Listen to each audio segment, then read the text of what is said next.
When people think about the American Revolution, they usually picture victory. George Washington, the Declaration of Independence, British surrender, the birth of a new nation. What they rarely picture is bankruptcy. By the time the Revolutionary War ended in 1783, the United States had won its freedom. But financially, it was in terrible shape. The federal government had accumulated roughly $54 million in debt.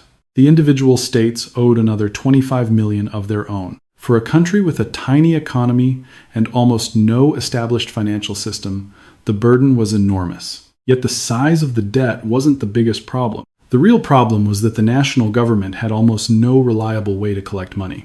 Under the Articles of Confederation, Congress could request funds from the states, but it couldn't force them to pay. If a state chose to delay or simply refused, there was very little the federal government could do.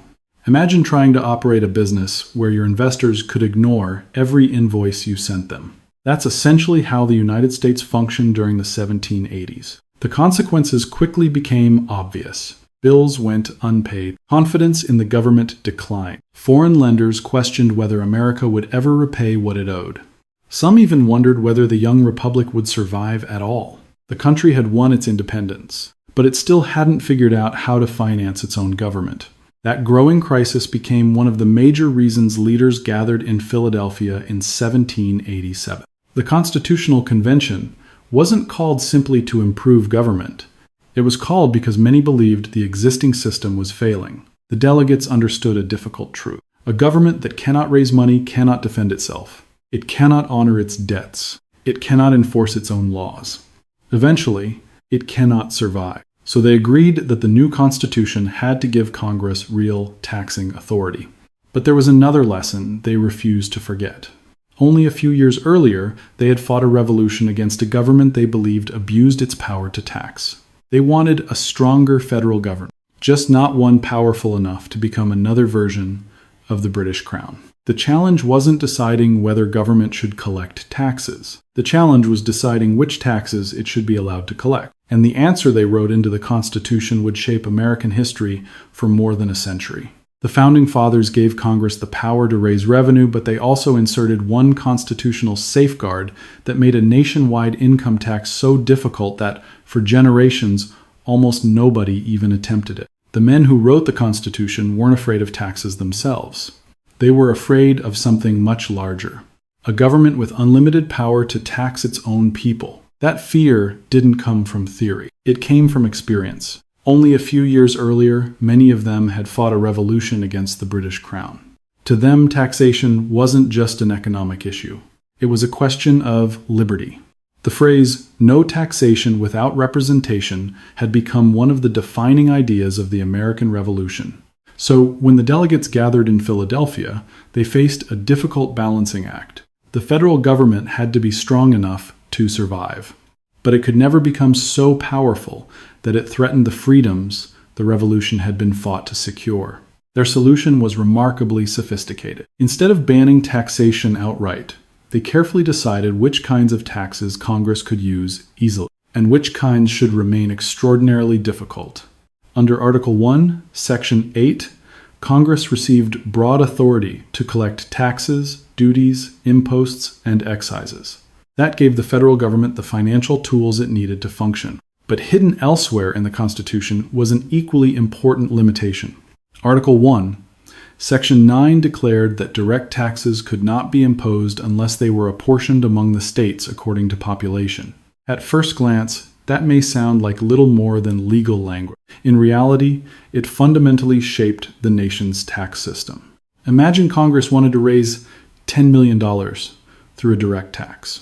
It couldn't simply charge everyone the same percentage of income. Instead, each state would first receive a fixed share of the total bill based entirely on its population. A state containing 10% of the country's population would owe 10% of the total revenue. Only then could the government figure out how to collect that amount from people living there. The problem became obvious almost immediately.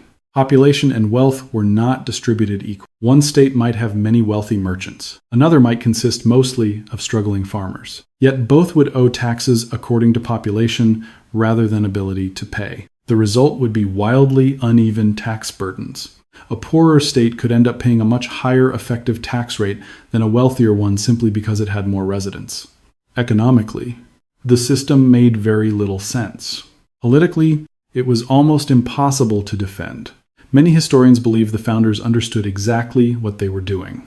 Rather than writing, "Congress shall never impose an income tax," they created a constitutional rule that made any nationwide direct tax so impractical that future governments would almost always search for another source of revenue instead. It was an elegant compromise.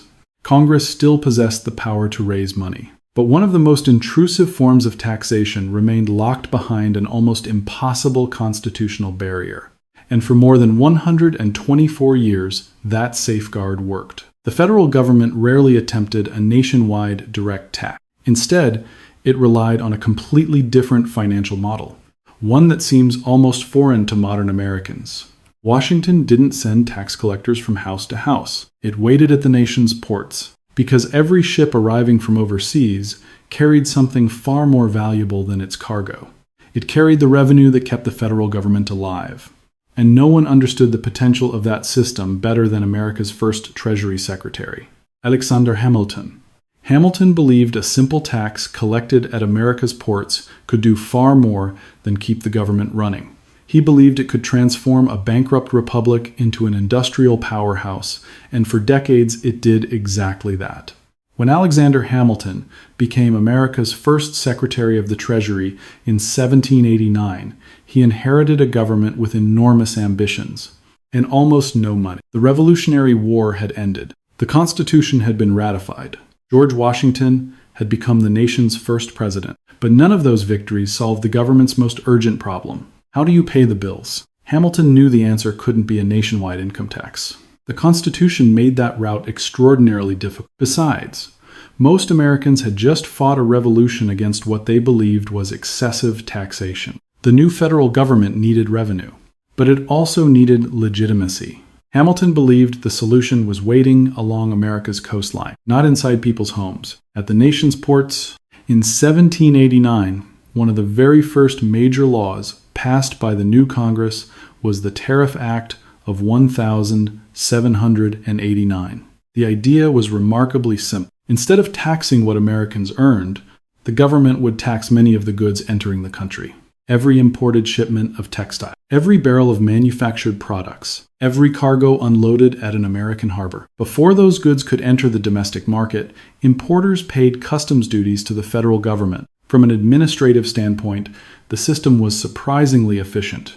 Rather than chasing millions of individual taxpayers scattered across farms and towns, the government collected revenue at a relatively small number of ports. Merchants handled the payment. Customs officers enforced the law. Compliance was far easier than trying to monitor every citizen's income. But Hamilton's vision extended far beyond raising money. He saw tariffs as an engine for national development. Foreign manufactured goods became slightly more expensive. American-made products suddenly became more competitive.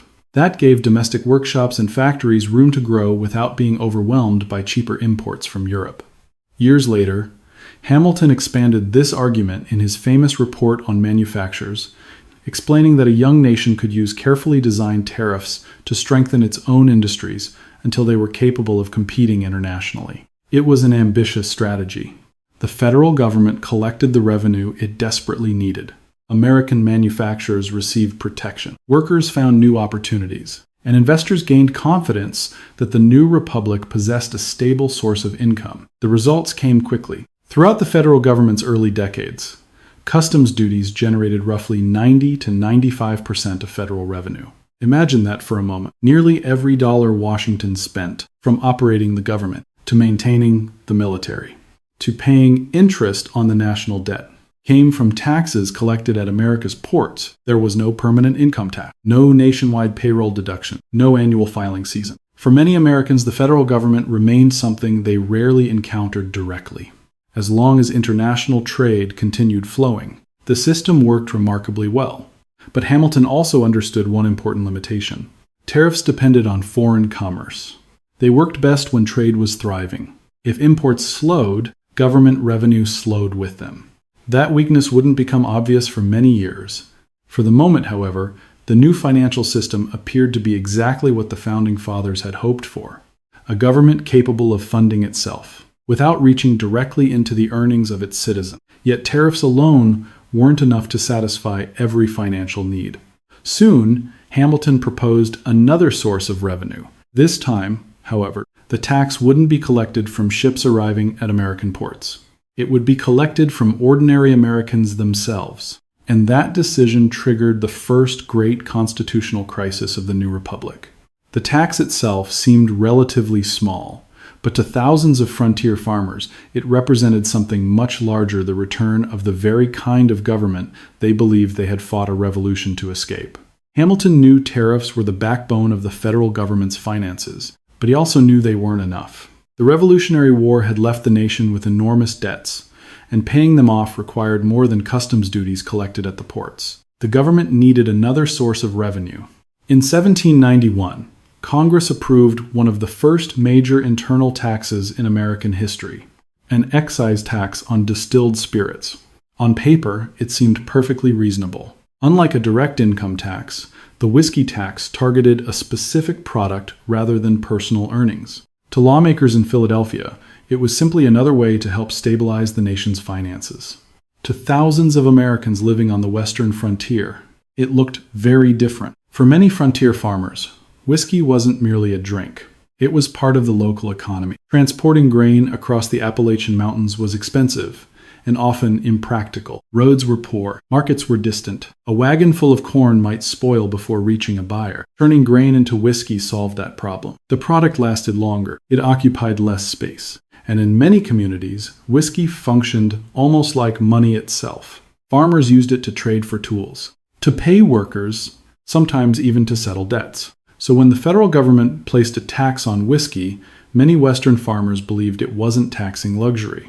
It was taxing their livelihood. Their frustration grew even stronger because the law didn't affect everyone equally. Large commercial distillers could often pay a flat annual fee that reduced their overall tax burden. Small producers, however, frequently paid by the gallon. Many believed the system favored wealthy Eastern businesses while placing heavier burdens on independent farmers living hundreds of miles away. Whether that perception reflected the full complexity of the law or not, politically, it was devastating. Resistance spread rapidly across western Pennsylvania. Tax collectors faced intimidation. Government notices were ignored. Some officials were threatened.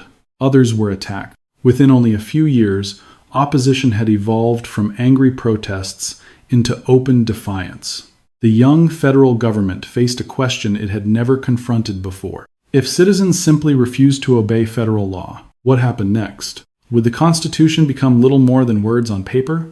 Or would the government prove it possessed real authority? President George Washington understood what was at stake. Ironically, the man who had led Americans against British rule now found himself defending the authority of the new American government. In 1794, Washington made an extraordinary decision. Rather than relying solely on local officials, he personally called out a militia force of nearly 13,000 men drawn from several states and marched west to suppress the rebellion. No sitting American president has ever again led troops into the field in quite the same way. The overwhelming show of force worked. Most resistance collapsed before serious fighting began. The rebellion dissolved. The federal government had passed its first great constitutional test. The lesson reached far beyond the whiskey tax itself. Americans now knew that while they possessed the right to criticize federal laws, the government also possessed both the legal authority and the practical ability to enforce them. Yet history soon delivered another twist. Although Hamilton had won the immediate battle, the political debate surrounding the tax was far from over. When Thomas Jefferson became president in 1801, one of his administration's earliest financial decisions revealed just how differently Americans still viewed the proper role of government. Jefferson agreed that the federal government needed revenue. He simply believed there was a better way to raise it. His decision would help define America's tax system for more than half a century. When Thomas Jefferson became president in 1801, he didn't believe the federal government should depend heavily on internal taxes. His political philosophy was very different from Hamilton's. Jefferson envisioned a government that remained small, limited, and inexpensive to operate whenever possible. So, One of his administration's earliest financial decisions was to repeal the federal whiskey excise tax. For many Americans, especially farmers in the growing Western territories, the move was enormously popular. The federal government stepped back from taxing one of the country's most controversial domestic products. But that raised an obvious question. If Washington gave up one of its internal taxes, how would it replace the lost revenue? The answer was surprisingly simple. It didn't need to, because by the beginning of the 19th century, two enormous sources of income were already supporting the federal government. The first was familiar. Tariffs continued producing the overwhelming majority of federal revenue. Every ship arriving from Europe paid customs duties before unloading its cargo. As American trade expanded, government income expanded with it. The second source of revenue, however, was something few modern governments have ever possessed. Lent, an extraordinary amount of it. The young United States wasn't merely collecting taxes. It was also one of the largest landowners in the world. Following independence, the federal government gained control over vast western territories. Then came the Louisiana Purchase in 1803, which nearly doubled the size of the nation. Later acquisitions brought even more land under federal ownership. Florida, the Oregon Territory, the lands acquired after the Mexican-American War. With every expansion, Washington accumulated millions of additional acres. Those lands weren't simply held for prestige. They became one of the government's greatest financial assets. Congress created systems for surveying, dividing, and selling public land to settlers and investors. As new territories opened, thousands of Americans moved west in search of opportunity. Each purchase generated revenue for the federal treasury. Unlike an income tax, these payments weren't collected every year from every citizen. They came from people choosing to buy land. For decades, the arrangement worked remarkably well. According to the historical record discussed in the transcript, revenue from public land sales averaged roughly 14% of customs revenue, while during periods of rapid Western expansion, those numbers increased dramatically. The greatest boom arrived during the 1830s. Speculation exploded. Settlers poured westward. Millions of acres changed hands. In 1836, the federal government sold more than 20 million acres of public land in a single year. The Treasury collected so much money that Washington found itself in an extraordinary position.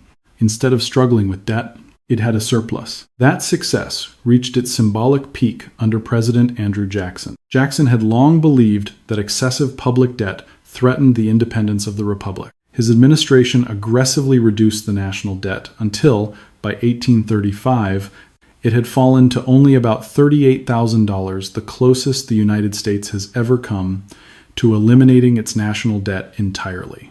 To many Americans, this seemed like proof that the Founding Fathers had been right all along. A small federal government, funded primarily by tariffs and public land, appeared capable of meeting the nation's needs without taxing individual incomes.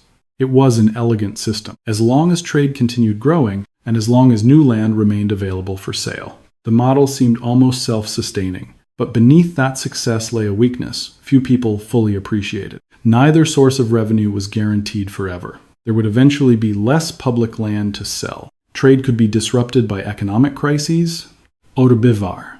And when the greatest crisis in American history finally arrived, both pillars of the old financial system began to crumble at the same time. The government that had avoided a permanent income tax for generations suddenly faced a problem that tariffs and land sales could no longer solve. The Civil War didn't just threaten to tear the United States apart. It also destroyed the financial system the Founding Fathers had relied upon for more than 70 years and forced America to consider something it had spent generations trying to avoid. For more than 70 years, the financial system created by the Founding Fathers had done exactly what it was designed to do. Tariffs generated most of the government's revenue. Public land sales supplied additional income. Internal taxes remained rare. The federal government stayed relatively small. It wasn't a perfect system, but it was a stable one. Then came 1861.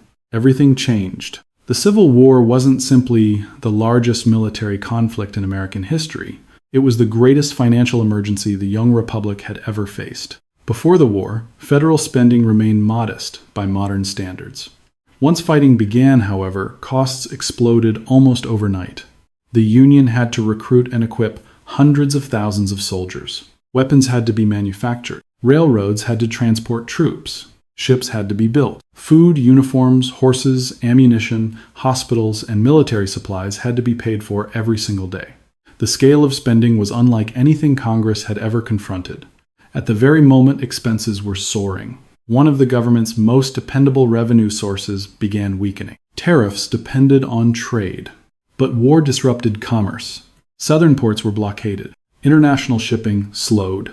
Customs revenue no longer came close to covering the government's needs. For the first time since the Constitution was adopted, the financial model that had supported the federal government for generations simply wasn't enough.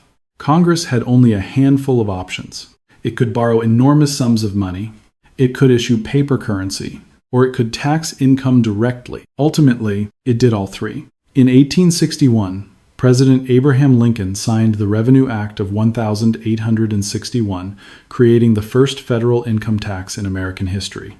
The tax was relatively modest, a flat 3% applied to annual incomes above $800. Only a small percentage of Americans earned enough to pay it. Lawmakers viewed it as a temporary wartime measure rather than a permanent transformation of the tax system. But almost immediately, another problem emerged. Passing a tax law was one thing. Collecting the money was something entirely different. The federal government had almost no experience administering a nationwide income tax.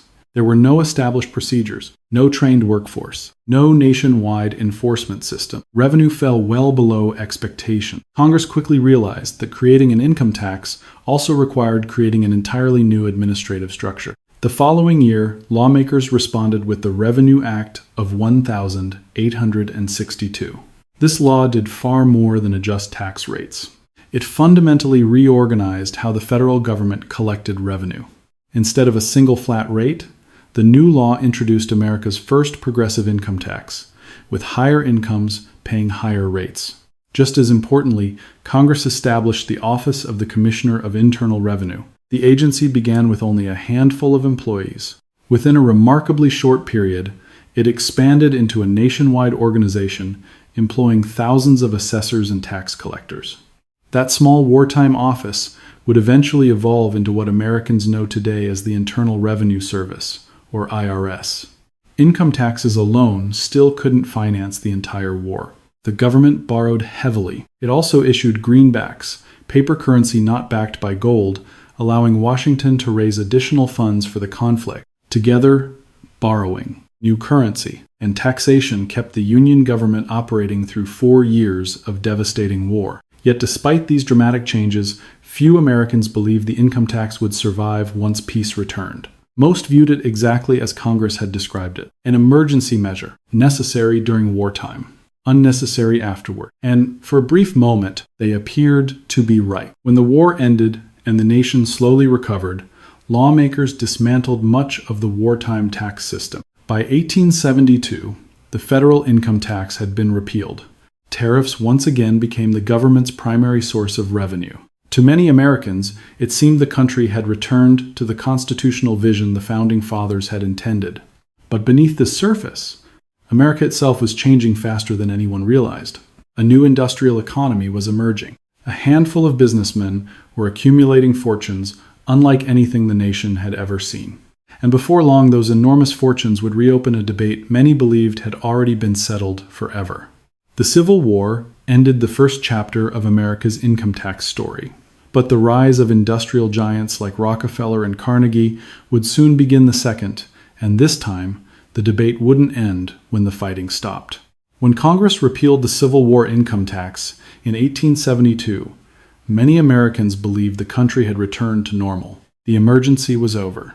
The Union had survived. The extraordinary powers granted to the federal government during wartime were no longer necessary. Once again, Washington relied primarily on tariffs and excise taxes to fund its operations. For a time, the old system seemed to work just as it always had. But something far more important was changing beneath the surface. America itself was becoming a completely different country. The decades following the Civil War became known as the Gilded Age. Railroads spread across the continent. Factories multiplied. Steel production soared. Oil transformed the economy. Cities expanded at astonishing speed. The United States was no longer simply a nation of farmers and merchants. It was becoming an industrial superpower. And with that transformation came extraordinary wealth. But that wealth wasn't shared equally. A small number of businessmen accumulated fortunes on a scale previous generations could barely imagine. Names like John D. Rockefeller, Andrew Carnegie, and J.P. Morgan became symbols of an era defined by rapid economic growth and equally dramatic inequality. To supporters, these industrial leaders represented innovation. They built railroads, created factories, expanded American industry, generated millions of jobs. To critics, however, they represented something else. Economic power concentrated in the hands of very few people. At the same time, dissatisfaction with tariffs began growing. For decades, tariffs had been celebrated as the financial backbone of the federal government. Now, many farmers and working-class Americans viewed them differently. Tariffs increased the price of imported goods. That meant consumers often paid more for everyday products. Critics argued that while ordinary families paid higher prices, large manufacturers benefited from reduced foreign competition. Whether entirely fair or not, that perception became increasingly powerful. The debate intensified after the McKinley Tariff of 1890, one of the highest protective tariff laws in American history. Across the country, reformers began asking a different question. If industrialization had created enormous fortunes, why should government continue relying primarily on taxes paid indirectly through consumer prices? Why shouldn't those who benefited the most from America's economic transformation contribute more directly? That idea gained political momentum during the severe economic depression of the 1890s. In 1894, Congress passed the Wilson-Gorman Tariff Act, which included a 2% federal income tax on annual incomes over $4,000. The threshold was deliberately set high. Only a very small percentage of wealthy Americans would actually pay. Supporters described it as a fairer alternative to heavy dependence on tariffs. But opponents immediately challenged the law. The issue quickly reached the United States Supreme Court. In 1895, the court issued one of the most significant constitutional decisions in American tax history. In Pollock versus Farmers Loan and Trust Company, the justices ruled that the income tax violated the Constitution because it was a direct tax that had not been apportioned among the states according to population. With a single decision, the court effectively restored the constitutional barrier the Founding Fathers had created more than a century earlier. Legally, the old system remained intact. Politically, however, the debate exploded. Many Americans believed the court had protected the interests of the wealthiest citizens. Progressive reformers saw the ruling as proof that meaningful tax reform would never succeed unless the Constitution itself changed. For the first time since the nation's founding, serious discussion began about amending the Constitution not to limit federal power, but to expand it. And surprisingly, the political leader who would set that process in motion wasn't a radical reformer at all. He was a conservative Republican president who believed he had found a practical compromise. Instead, he opened the door to one of the most consequential constitutional changes in American history. William Howard Taft thought he was ending one political argument. Instead, he helped create a constitutional amendment that permanently transformed how the United States would fund its government. By the early 20th century, the debate over income taxes had reached an impasse. Supporters insisted that America's economy had changed too dramatically for the old tax system to survive. Opponents warned that allowing Washington to tax personal income directly would permanently expand federal power. Neither side could fully prevail, because the Constitution itself stood in the way. As long as the Supreme Court's Pollock decision remained in force, Congress could not establish a permanent nationwide income tax without confronting the constitutional requirement for apportionment. If the system was going to change, the Constitution itself would have to change first. That seemed like an extraordinary challenge. Constitutional amendments are intentionally difficult to adopt. They require overwhelming political support. Most proposals never come close, yet this one did. And the person who helped make it happen surprised many observers. President William Howard Taft was hardly a political radical. He wasn't leading a movement against industrial wealth. Nor was he campaigning to dramatically increase the size of the federal government. Instead, He believed he had found a practical solution to an increasingly divisive national argument. In 1909, Taft proposed what became the 16th Amendment. Its language was remarkably brief. Congress would have the authority to levy taxes on incomes from whatever source they were derived, without apportioning those taxes among the states. To many Americans, the amendment looked like a technical constitutional clarification. In reality, it removed one of the most significant financial restraints the Founding Fathers had placed on the federal government. For more than a century, apportionment had made a nationwide income tax extraordinarily difficult. The 16th Amendment swept that obstacle away. The proposal immediately sparked intense debate. Business leaders warned that direct taxation would permanently alter the relationship between citizens and the federal government. Supporters argued the opposite. They believed the amendment would finally create a tax system that reflected the realities of a modern industrial economy. The political momentum, however, had shifted. The progressive era was reshaping American politics. Calls for reform grew louder every year. Public frustration over concentrated wealth and corporate influence continued building. Gradually, more states approved the amendment. Then, on the 3rd of February 1913, the required number of states ratified it. For the first time in American history, Congress possessed clear constitutional authority to establish a permanent federal income tax. The legal debate that had dominated American politics for decades was effectively over. Congress acted quickly. Later that same year, lawmakers passed the Revenue Act of 1913, and President Woodrow Wilson signed it into law. The new income tax appeared surprisingly modest. Annual incomes above $3,000 paid a 1% tax. The highest incomes faced graduated surtaxes reaching 7%. By today's standards, those numbers seem almost insignificant. Even more important, very few Americans actually paid. Only about 3% of households earned enough income to owe the new federal tax. To the overwhelming majority of citizens, daily life changed very little. Many believed the new law would remain a limited tax aimed only at the nation's wealthiest individual. Few imagined that future generations of ordinary workers would one day pay federal income taxes as a routine part of everyday life. But history rarely stands still. Only a year after the 16th Amendment became part of the Constitution, Europe descended into the First World War. And once again, the financial demands of modern warfare would reshape the American tax system in ways almost no one had anticipated. The income tax began as a small levy paid by only a tiny fraction of wealthy Americans. Within a single generation, it would become something almost every working American encountered every time they opened a paycheck. When the Revenue Act of 1913 became law, very few Americans had any reason to worry about it. The vast majority never paid the new income tax. For most families, it remained something that affected only the nation's wealthiest citizens. Many assumed it would stay that way. History had other plans. Only 1 year later, Europe descended into the First World War. At first, the United States remained neutral. But neutrality didn't last. When America entered the conflict in 1917, the financial demands of modern warfare increased almost overnight. The federal government suddenly needed far more money than tariffs alone could provide. This time, however, Congress didn't have to invent an entirely new system. The constitutional barrier had already been removed. The machinery for collecting income taxes already existed. Lawmakers simply expanded it. Income tax rates rose rapidly.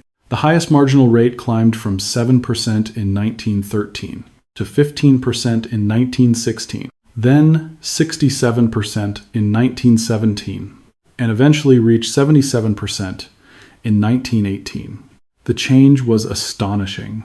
Within only a few years, a tax originally designed as a limited levy on high incomes became one of the federal government's most important financial tools.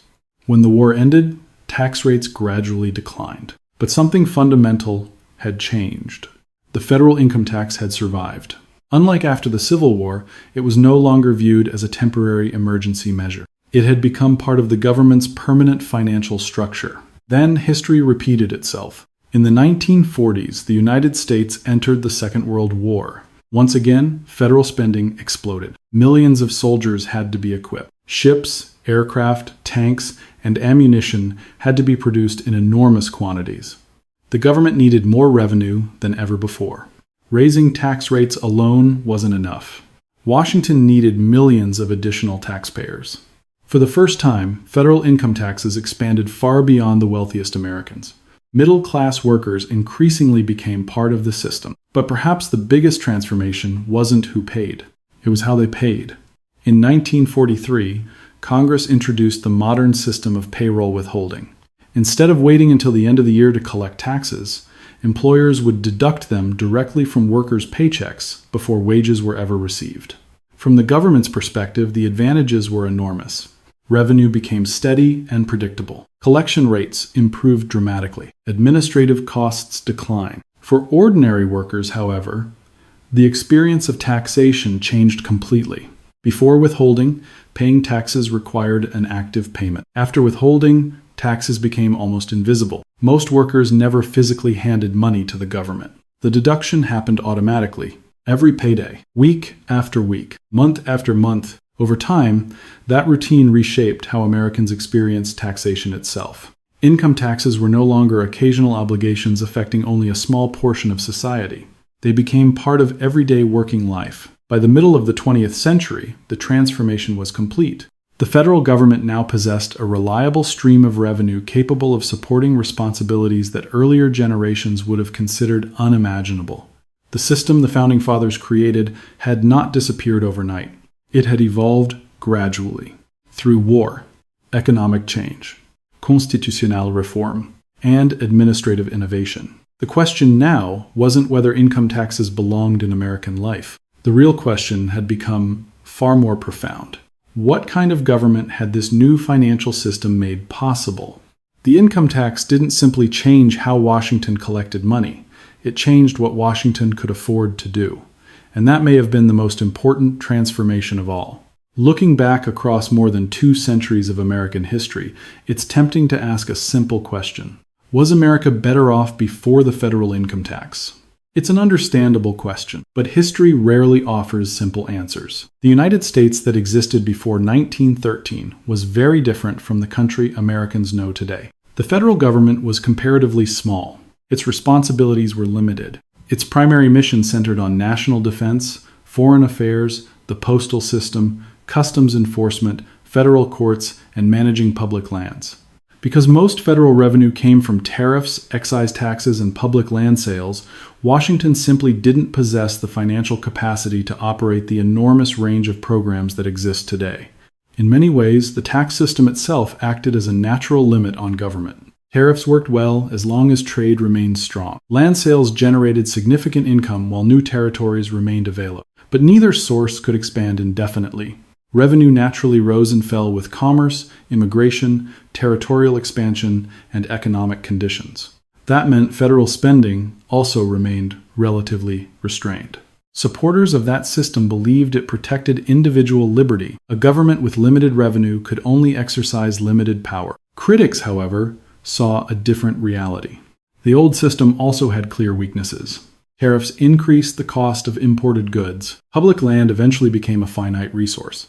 And as the nation industrialized, many argued that relying primarily on tariffs placed too much of the burden on consumers, while allowing enormous private fortunes to grow with relatively little direct federal taxation. The adoption of the income tax changed that balance forever. Once the federal government gained access to a stable and expandable source of revenue, it became capable of taking on responsibilities that earlier generations had never expected Washington to perform. Over the decades came Social Security, then Medicare, Medicaid, expanded infrastructure programs, federal education initiatives, environmental protection. Countless additional agencies and responsibilities followed. According to the transcript, today the overwhelming majority of federal revenue comes from individual income taxes and payroll taxes, while tariffs contribute only a small fraction of the federal budget.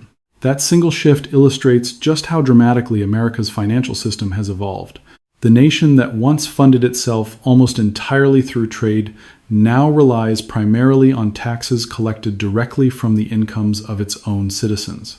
Neither system was perfect. The tariff-based model limited federal power, but also limited what government could accomplish. The income tax model provided far greater financial flexibility, but also enabled a much larger and more active federal government.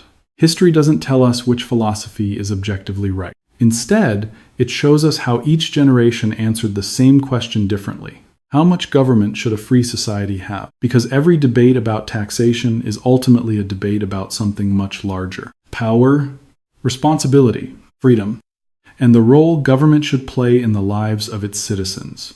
That conversation began with the Founding Fathers more than 2 centuries ago, and in many ways, it still hasn't ended. When people debate taxes today, the conversation usually begins with numbers, tax rates, government spending, budget deficits, economic growth.